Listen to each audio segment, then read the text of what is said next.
So you are the Scrum Master for new Scrum project and management asks you, can you give us rough figure for how much work four-member team could do and by when? So basically they are asking that we need estimate velocity even before we have started our first sprint. So how we do that? Let's see what are the options we have. Friends, before we get into the interview questions, a very quick warm welcome from myself. My name is Sunandsharrma, that's me in the center of the screen. I'm a Agile consultant based in Den Haag, Netherlands, and I'm helping people from last 2 years to successfully pass their interviews. I always do that by giving you top scoring, real world interview questions with detailed answers you can't find anywhere else. Friends, please make sure you subscribe by clicking the button below the video, and then you won't miss out any of the weekly videos I'm uploading. And I would also appreciate your support if you gave a video a big thumbs up in a form of a like. Your one like is a big motivation for me because that's tell me you enjoy the content and I will create more for you. Thank you very much.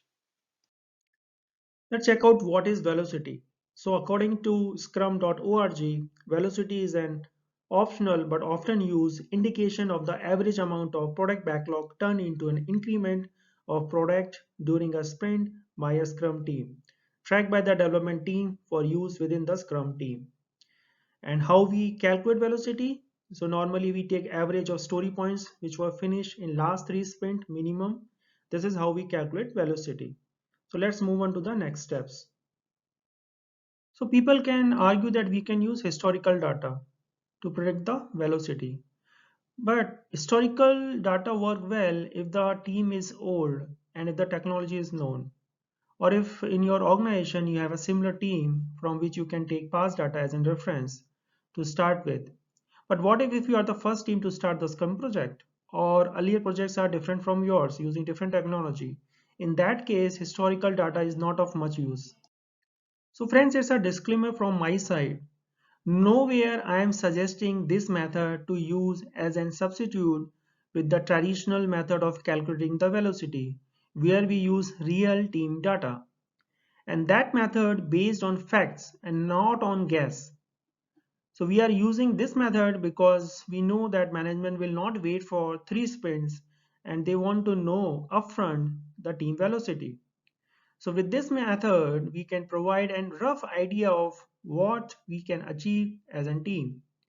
But you have to be very careful and pass on the clear and the loud message to management that these estimates are not commitment and cannot consider as baseline. So the first step is estimate the product backlog.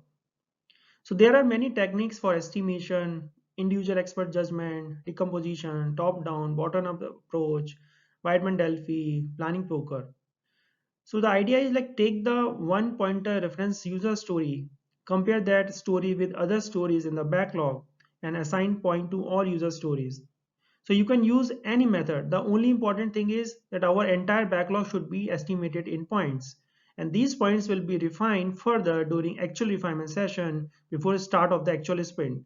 So let's consider total point for product backlog comes as around 200.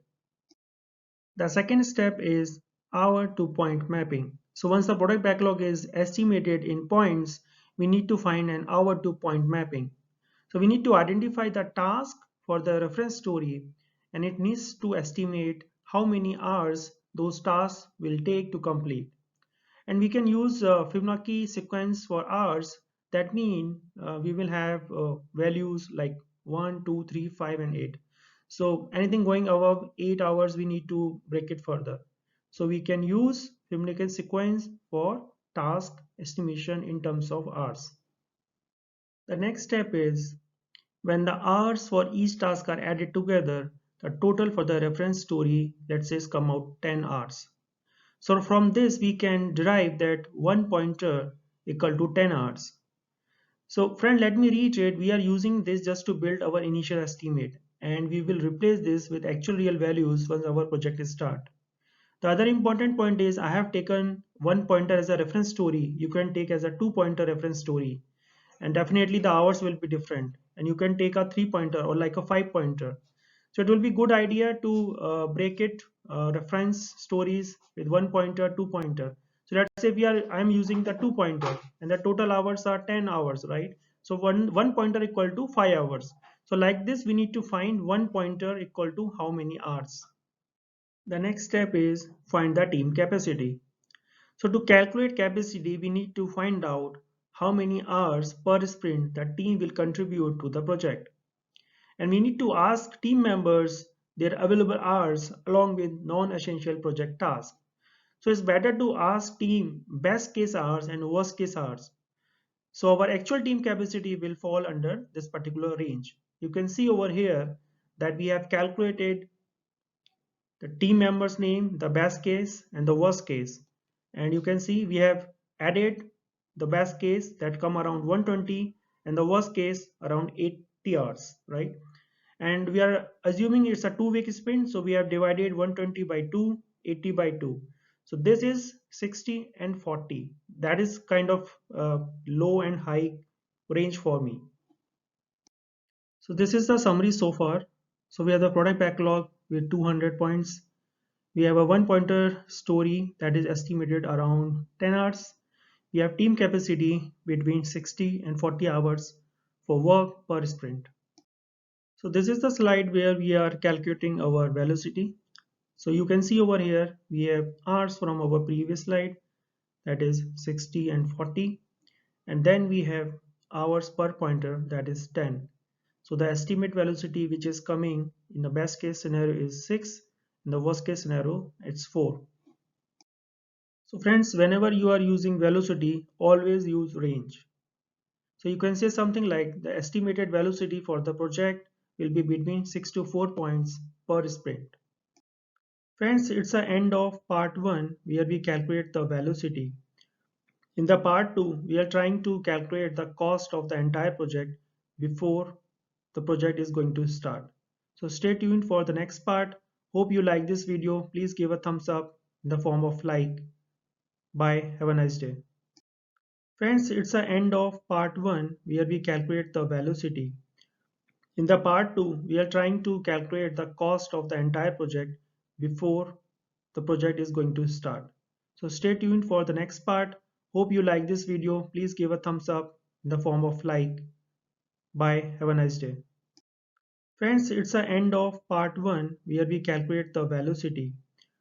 In the part 2, we are trying to calculate the cost of the entire project before the project is going to start. So stay tuned for the next part. Hope you like this video. Please give a thumbs up in the form of like. Bye. Have a nice day. Friends, it's the end of part 1 where we calculate the velocity. In the part 2, we are trying to calculate the cost of the entire project before the project is going to start. So stay tuned for the next part. Hope you like this video. Please give a thumbs up in the form of like. Bye. Have a nice day.